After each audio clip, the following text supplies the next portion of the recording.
no? At ang pag-uusapan natin ngayon is about Diba Secret, no? Welcome to Diba Secret International, no? Diba Secret is sobrang gandang company, ano? Diba Secret is a Malaysian company, no? Diba Secret is a health and wellness industry. Okay. Then sa ngayon napapanahon na ang mga health and wellness industry dahil sa sobrang daming mga tao ngayon ang may karamdaman, no? Kung mapapansin natin sa mga ospital, halos yung mga public hospital ay talaga naman hanggang pasilyo may pasyente, maging sa mga private, no? Kaya patok na patok ngayon ang mga health wellness na industry, no?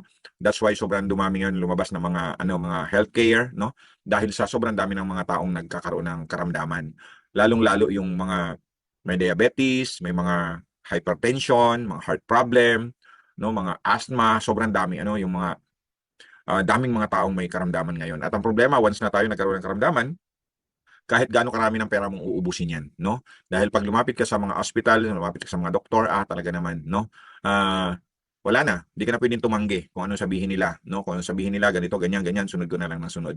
Hanggang sa mamalayan mo, halos talagang nauubos na. At ang nakakalungkot pang isipin, maraming mga tao na kung ano yung sakit mo nung pumasok ka sa hospital, nakailan kang pabalik-balik, ang dulo, ang ikinamatay, yung sakit pa rin na yun. Ibig sabihin, hindi talaga siya gumaling. Kasi mostly sa mga gamot ngayon is, ano lang, pinoprolong. Ano ba yung mostly na binibigay ng mga doktor? Pain reliever, no? Kumbaga parang pinoprolong lang yung, yung life, no? Pero hindi talaga naku-cure. Kasi kung totoong naku-cure, di dapat yung mga pumasok sa mga hospital, kung ang sakit mo ay high blood, dapat gumaling ka. Ang kaso hindi. Pabalik-balik, pa-check up, no? Then maging sa mga yung gamot patuloy na dumadami, yung maintenance. Kaya sabi nga maintenance no? Then ganun din dumami na rin mga food supplements, no? At marami na rin ang tumatangkilik sa mga food supplements. Kaya lang pag food supplements pinag-usapan natin, matagal yung effect sa body. Kaya yung mga iba na sasayang, kumbaga parang ayaw nila ipagpatuloy kasi gusto nila merong instant effect. Okay? Now, pag-usapan natin ngayon about Diba Secret, no? Ano ba ito si Diba Secret? Diba Secret, no?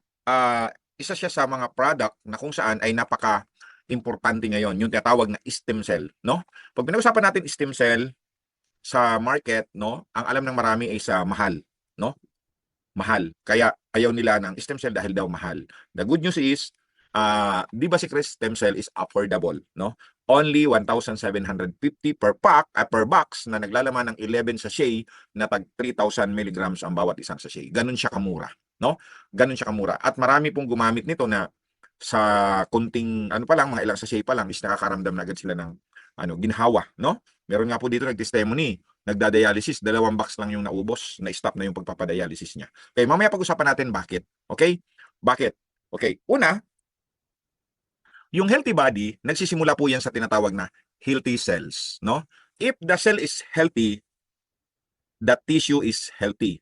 The organ is healthy, the body system is healthy. Our body is the best doctor. Ibig sabihin, kailangan lang natin panatilihin na maging healthy yung ating cell, no? Now, paano po nagiging healthy yung ating cells? Unang-una, kinakailangan meron tayong tamang diet. Dahil ang kailangan ng ating mga cells is nutrients. Ang nutrients, yun yung tinatawag ng mga vitamins and minerals, then oxygen, no? Kaya lang, minsan pagka hindi tayo naging aware sa mga kinakain natin, diyan nagsisimula na nagkakaroon ng mga tinatawag ng mga damaged cells, no? Bakit kailangan natin panatilihin yung ating mga cells? Kasi yung mga cells na yan po yung nagiging mga tissues, no? Yung tissue, yan po yung nagiging organ. Yung organ naman, yun yung tinatawag na system. Lahat ng organs natin sa katawan ay nagpa-function po yan with coordination sa lahat po ng part ng ating katawan. Ibig sabihin, lahat ng organs po natin, yan po yung ginawa po yan na lahat yan may participation sa ating body system, no? Andyan po yung digestive system, andyan po yung respiratory system, andyan po yung circulatory system, andyan po yung skeletal system, no? Nervous system, lahat po yan ay may kaugnayan. Alin man po dyan yung mag-malfunction or hindi na nag-function, nagkakaroon po yan ng interconnected. Naapektuhan, no? Naapektuhan. At lahat po ng yan ay nagsisimula sa cells. Okay? Once na ang ating cells, no? Okay. Once na yung ating cells ay naapektuhan or naging weak or naging dead cells na, anong nangyayari po? Pati yung ating body system apektado. Okay, now, bakit po ba tayo nagkakaroon ng problema o sakit? Dahil po dun sa tinatawag na mga formation of free radicals. Free radicals, ito ay nakukuha natin ito sa mga foreign elements na pumapasok sa loob ng ating katawan, like pollution, no? Andiyan po yung UV lights, andiyan po yung metabolism natin, nagkakaproblema tayo, baka yung ating kinakain ay hindi na po tamang balance, no? Nagkakaroon ng inflammation, yung hangin na nilalanghap natin, at ang pinakang matindi, yung tinatawag po na radiation, no? Yan yung nakaka-damage ng ating DNA. Okay, na-damage yung ating mga cells. Pag na-damage po yung ating mga cells, naging weak, no? Nalulubat yung ating mga cells at ang matindi, namamatay yung mga cells. Pagka yung mga cells po natin ay namatay or kaya naging weak, hindi na siya nagpa-function. Okay? Naapektuhan po ang buong katawan sa katagalan. Aside pa dito sa tinatawag ng mga free radicals na to, meron pa po tayong tinatawag na mga unhealthy food, no? Lalong-lalo ngayon yung mga nasa Metro Manila, kalimitan ng mga kabataan ayaw nang kumain ng mga prutas at gulay. Gusto nila lagi yung mga sa mga fast food kakain, yung mga junk food, chicheria, instant noodles, mga instant food, canned food, lahat po yan ay may mga tinatawag na mga preservative. At yung mga preservative na yan is toxin, no? Yan po ay isang galing po sa chemical na kung saan ay hindi kailangan ng ating katawan. Bakit po? Ang kailangan lang ng ating cells o ng ating katawan is nutrients and oxygen. Okay, yun po yung kailangan. Ngayon, yung po bang kinakain natin is nutritious pa. Kung hindi na siya nutritious, meaning, ang kinakain po natin is unhealthy food, no? Even po yung mga fruits and vegetable, kahit sabihin natin, buti na ako, kumakain ako ng prutas, ng gulay, hindi pa rin po siya masasabi natin na totally healthy food. Why? Kasi, kung yung ginulay mo ngayon, for example, nagulay ka ngayon ng okra, kailan pa yan pinitas? Kailan pa yan dyan sa rep mo? Yung prutas mo, yung apple mo, yung orange mo, yung grapes mo, kailan pa yan pinitas, no? Yung po mga fruits and vegetable, mayaman po yan sa natawag na phytonutrients. Yung phytonutrients, yan po ay nag-i-stay lang yan dyan sa ating mga fruits pagka yan po ay nandun pa sa puno. Oras na yan ay pinitas na, nahiwalay na sa puno, unti-unti nag-evaporate na po yung mga phytonutrients ng ating mga pagkain. Dahil lalo in-stock mo pa sa ref. Anong nangyari po? Garbage na lang yung kinain natin. Hindi na po siya masustansya. Tama? Kaya mapansin nyo po yung mga nandun sa bundok, bakit sila malalakas yung katawan? Number one reason, kung kailan lang gugulay, saka lang magpipitas. Nakakita ng hinog na bayabas, pinitas, kinain. Ibig sabihin, nutritious pa po yung kinakain nila. Kasi nga, yung pagkain po, pinipitas kung kailan kakainin. Sa atin, nakaimbak sa ref. No? Hindi na po siya masustansya. Masarap na lang. Linagyan mo pa ng mga pampalasa. Magic sarap, betchin, etc. Mga sauce, kung ano-anong nilalagay po natin. Lahat po yan ay hindi po maganda sa ating katawan. Kaya huwag kayong magtaka bakit ang mga tao nagkakaroon na po ng tinatawag ng mga damaged cells. No? From the normal cells, nagkaroon po ng damage dahil sa tinatawag na oxidative stress. Then hanggang sa nagiging dead cells. Pag nagkaroon po ng mga dead cells yan, yan po ay kumakalat, no? Naghahawa, dumadami. Nadadamage ang tissue. Pag nadamage ang tissue, nadadamage ang organs. Pag nadamage ang organs, naapektuhan po yung ating body system. Yung normal function ng ating mga organs, pag hindi na po yan nag-function ng tama, nagkakaroon ka na po ng tinatawag na sakit. No, for example, pagka yung pong pancreas natin hindi na nag-supply ng tamang insulin, anong nangyayari? Nagiging diabetic yung isang tao. Tama? Pag yung ating blood circulation hindi na naging maganda kasi meron ng mga bara-bara yung ating mga ugat, hindi na po nagiging maganda ang distribution ng ating nutrients galing sa ating kinakain. Pag ang digestive system mo nagka-problema, yung nutrients galing dun sa kinakain natin, hindi na po yan na-absorb ng ating blood at hindi na po yan na-distribute ng tama sa ating buong katawan. That's why nagkakaroon po ang tao ng sakit. At yan po ay connect-connect. Pag nagkaroon ng diabetes, ang kasunod nagkakaroon ng high blood. Pag nagkaroon ng high blood, ang kasunod nagkakaroon ng heart problem. Tama? Pag nagkaroon ng diabetes, lumalabo ang mata, nagiging mahina ang katawan, madaling mapagod. Yun po yung mga epekto. Okay. That's why kailangan na po natin ng supplementary para maging strong ulit or maibalik sa normal yung function or yung ating cells mismo. Okay? That's why we need stem cell. Stem cell to repair, no? Ito yung trabaho ng stem cell, to repair, to restore, rejuvenate, and replace damaged cells. Yun po yung kailangan. Ayun po yung nagagawa ng stem cells. Now, meron po tayong sa market, meron po mga sources of stem cells. Ito po yung galing sa tinatawag na mga human stem cell. Ang human stem cell, ito po yung mga kumukuha ng stem cell sa bone marrow ng isang tao at tinatransfer sa other person. At medyo may proseso po yan at hindi po yan madali, kaya sobrang mahal. Pag gumamit po tayo ng human stem cell, milyon ang pinag-usapan, no? Then meron pa po isang na-discover, ito naman yung tinatawag from animal, no? Sa mga batang usa, no? Yung tinatawag na placenta. At napakamahal din po nito, no? Daan libo din po ang pinag-usapan sa mga animal stem cell. At meron po isang na-discover, ito naman yung tinatawag na plant stem cell. At isa po dyan yung tinatawag na apple stem cell. Okay, ganun ka. Ang maganda po dito kasi, yung mga plant stem cell is affordable. Abot kaya ng mga tao, no? Kahit sino pwede na pong makagamit ng stem cell na to dahil ito po ay affordable. Lalong-lalo ang Diba Secret. Isa sa pinakang mura na stem cell sa market ngayon, subalit napaka-effective. Okay? Then ito po yung ating Diba stem cell, no? At hindi ang pinakang main source ng Diba stem cell po natin is from apple. Ito po yung mga ingredients, no? Nanggaling po ito sa iba't ibang klase ng halaman na kung saan ay mayaman sa phytonutrients at mayaman po sa antioxidant, no? At halos lahat po ng mga to ay meron po itong mga properties na kung saan ay nakakatulong para tayo ay manumbalik yung function. Hindi lang po yung paganingin manumbalik sa dating function yung ating body. Okay? Hindi lang para to cure kung ano man po yung sakit natin. Kasi ang gagana po dito yung mismo yung ating cells mismo. Okay, now, isa-isahin po natin.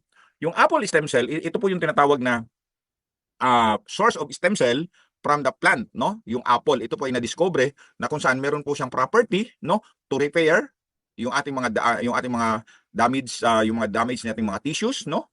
Nare-repair po yan dahil sa nagkakaroon po yan ng repair ng cells, no? Nakakagawa ng mga new cells. Okay. Now mamaya pag-usapan po natin yan. Okay. Then meron po siyang ito pomegranate, no? Isa ito sa napakaganda po nito, napakadami po nitong mga sangkap, no? Mga properties na kung saan ay nakakatulong po para sa atin maging healthy. Lalong-lalo sa mga medyo may problema na sa sa sex, no? Ito napakaganda po ito. Papagandahin yung ating sex drive nito. Kaya medyo papatay-patay na, makakatulong ito para muling maging active. At sa mga babae naman na medyo nahirapan mabuntis, no? Nagaganda po ito, nag-i-increase yung blood flow sa ating uterus, sa uterus ng mga babae, no? At nakakatulong para madali pong mabuntis, no? Okay, napakaganda po nitong ating isa sa mga ingredients, no? Then meron po tayong tinatawag na goji berry, no? Yung goji berry, isa po itong klase ng halaman na kung saan ay mayaman sa vitamins and minerals, no? Napakayaman po nito sa vitamins and minerals, no? Maganda po ito sa lose weight, no? Nakakatulong po ito. At sa may mga inuubo, mga sinisipon, immune booster, maganda po ito. Nagre-reduce ng fever sa may mga lagnat. Okay, sa maganda dito sa may mga UTI, antioxidant, napakayaman nito, no? Napakagaling po nito, na isang halaman po ito na kung saan ay kailangan ng ating katawan. Meron po tayo itong grape seed. Alam natin yung grape ay pagkain lang, no? Yung pong mismong grapes pagkain, pero yung buto, no? Yung extract ng grape seeds ay sobrang ganda po ito sa ating katawan, no? Napakayaman po nito sa antioxidant. Di mo na papansin, puro antioxidant, no? Kasi kailangan po natin ng antioxidant. Kasi ang nagda-damage po ng ating body, yung ating cells, yung oxidative, no? Nasisira yung ating cells. Okay. Then, ang maganda po dito, improve collagen level and the bone. Okay. Kumbaga yung na-strengthen yung ating bone, no? Then, ang maganda dito sa sa product na to, okay? Yung mga damaged na tissues natin na re-repair o natutulungan, no? Then yung mga inflammation, yung pamamaga, napakaganda po nito sa mga pamamaga. Then meron bellberry extract. Okay, bellberry ay isang uri ng halaman, no? Bunga ng isang halaman na kung saan napakaganda to sa may mga diabetes, sa may inflammation, sa diarrhea, sa may mga problema sa mata, no? Sa may mga bowel movement, may problema, Then ito po ay nakaka-reduce din sa mga may problema sa mata. Okay? Yung masyadong yung mata natin, yung patig sa ating mata. Okay, lalong-lalo ngayon ang mga kabataan masyadong mahilig sa paggamit ng gadgets, no? Masyado na pong bugbog yung ating mata. Kaya mapapansin mo ang babata pa na kapag nakasalamin na, no? Okay, ito napakaganda po ito sa kanila, yung bellberry. Then meron tayong acai berry. Acai berry, alam po natin yung acai berry na to, na talagang napakagaling po nito, Merong mga acai berry juice, no? At ito po ay napakayaman po nito sa tinatawag na vitamins and minerals, antioxidant din, no? Mayaman sa iron, calcium, carbohydrates, fiber, no? Grabe. At just imagine, fruits ito pero meron po siyang fatty acid, omega 3, omega 6, and omega 9. Nakakatulong ito para sa weight loss, no? Then nakaka-increase ng energy, no? Better digestion. Gumaganda yung ating digestive system. Na-improve yung ating pagtulog. Sobrang ganda po nitong acai berry na to. Ang daming nagagawa po nito sa ating katawan. Okay? Nagpapaganda siya ng blood circulation. Okay, then meron pa black cumin, no? Black cumin seeds. Ano? Ito po ay maganda po ito sa mga diabetes, maganda rin ito sa may mga epilepsy, sa may mga colon problem, colon cancer, nakakatulong po ito. Ay grabe, sobra antibacteria. Sa may mga leukemia, maganda rin. Okay? Then meron pa po tayo black currant, no? Isa rin itong uri ng halaman na kung saan ay napakayaman din po ito sa mga vitamins, no? Meron din siyang omega-3, fatty acid, no? Pwede din to, laban din to sa may mga infeksyon. Okay? Then maganda rin po ito sa brain. Grabe ano, sobrang galing talaga ng mga products na to. At ito po yung mga ingredients ha. Turmeric. Turmeric is very ordinary. Sa mga palengke makikita po natin ang turmeric. Binabaliwala po natin ang turmeric pero hindi nyo alam na ang turmeric ay sobrang dami po nitong active ingredients na nakakatulong para sa ating katawan, no? Marami itong mga active properties na kailangan ng ating katawan. Natural anti-inflammatory, no? Anti-cancer effect. Powerful antioxidant. Grabe oh, pati sa puso, no? Alzheimer disease. Natitreat niya ang depression. Na-improve niya yung ating skin, no? Grabe. Turmeric, nasa palengke lang po 'yan. Ano? At isa po 'yan sa mga ingredients, pero 'yan po ay napakaraming nagagawa para sa ating katawan. Okay? Ito yung isa sa malupit, yung astaxanthin. Ang astaxanthin ang pinakang powerful na antioxidant. Siya na po yung pinakang powerful sa lahat ng klase ng antioxidant. Ito pong ating astaxanthin, no? Tinawag na po siyang superfood, no? Pag kinumpare po siya sa mga other superfood, siya yung pinakamataas. Ganun kagaling po yung ating astaxanthin, ano? Then aquamin.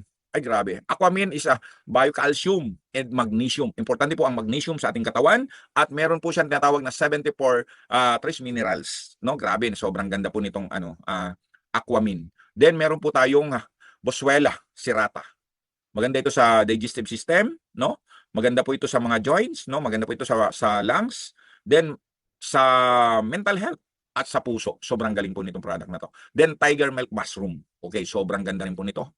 Ano? Anti-tumor activity, no? Sa mga asthmatic, antioxidant property, anti-inflammation property, antiviral, antimicrobial. Grabe. Sa liver, sa joint, cardiovascular, nerve. Ay grabe, na-strengthen yung ating immune system. Isa po ito sa mga ingredients. Then honey.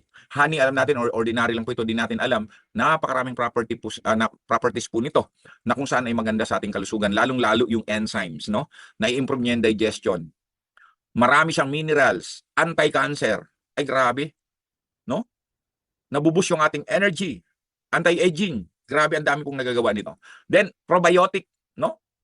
Isa po ito sa mga ingredients natin. Meron broccoli. Broccoli na bibili natin sa palengke as gulay.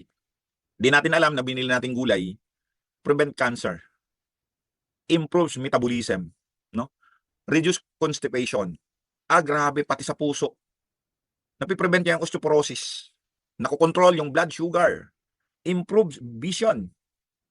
Prevent allergies, no? Boost immune system. Improve bone and teeth health. Grabe yung nagagawa ng broccoli, no? Kumbaga, bibilhin lang po natin siya sa palengke as gulay pero hindi natin alam, marami po siyang property na maganda sa ating katawan. Okay? Then, meron po tayong glycine. Okay? Glycine promote the production of body natural antioxidant system. Grabe, ano? Support healthy immune function and protect against oxidative. Okay? Halos, kung titingnan natin, puro antioxidant. Even yung melon. Melon is isang uri ng prutas pero mayaman po ito sa nutrients, no? Zero cholesterol. Okay? Then, ito po yung mga hinalo dito sa ating Diba Secret, no? Pinaghalo-halong sangkap na kung saan ang kinuha lang po diyan, in-extract po yun. Yung mga properties lang ang kinuha. Yung pinakang sapal, wala na, tinanggal na. Kaya napagkasya po yan dyan sa isang sachet na yan. Okay? Anong function ng ating Diba Secret? Restore. I-restore yung mga weak, sick cells. Alam nyo, pagka ako tulad ko, mahilig po ako sa sasakyan. Pagka may sasakyan ka at yung sasakyan mo luma na, gusto mong ibalik sa pagiging bago, dadalhin mo sa shop, ipapa-restore mo. Ang gagawin mo sa shop, papalitan yung lahat ng mga sira, babaklasin lahat, i-restore or ibabalik dun sa normal, dun sa dati, dun sa original, ibabalik siya kung ano siya before inilabas sa kasa. Same thing po yung ating katawan. Ang ginagawa po ng Diba Secret Stem Cell, rini-restore, ibabalik ka sa normal function mo nung iyong kabataan. Ganun po yung nagagawa nito sa pagpatuloy natin paggamit, no? Replace, pinapalitan niya yung mga dead cells. Rejuvenate, no? Nagkakaroon po ng rejuvenation. Yung mga old cells, maraming mga tao na bata pa siya sa edad, pero matanda na siyang tingnan. Kasi po yung kanyang mga cells, mga old cells na. Lalong-lalo kung exposed ka masyado sa sunlight, sa radiation, stress, no? Ngayon, pag gumamit po tayo ng Diba Secret, nagkakaroon na tawag ng rejuvenate, nare-rejuvenate, no? Napapaltan po yung mga old cells natin. Then, repair, damage, yung mga tissues, yung mga cells natin na damage, nire-repair po. Then, replicate active good cells. Yung mga good cells natin, nagre-replicate, dumadami. Yung sira, pinapalitan, yung good, pinaparami. Ganun po yung ginagawa ng stem cell sa ating katawan. Kaya yung function po ng stem cell, direkta sa cells. At pag yung cells natin is naging okay, naging na-repair, na-rejuvenate, na-restore, no? Nag-replicate, meaning magiging healthy yung ating human body. Tama? Ganun po yung nagagawa. Ibig sabihin, di ba secret stem cell ay hindi lang po ito para sa mga taong may sakit, kundi ito ay para sa lahat ng tao na gustong manatiling healthy. Lahat ng tao na gustong maging young looking. Sa mga health conscious, ito po yung kailangan po natin. Ito na yung bago ngayon, no? Yung era po ng food supplement, matagal na po yan, marami nang sumubok, no? Ngayon, ito ngayon ang era ng tinatawag na stem cells. Okay? Now, paano siya ginagamit?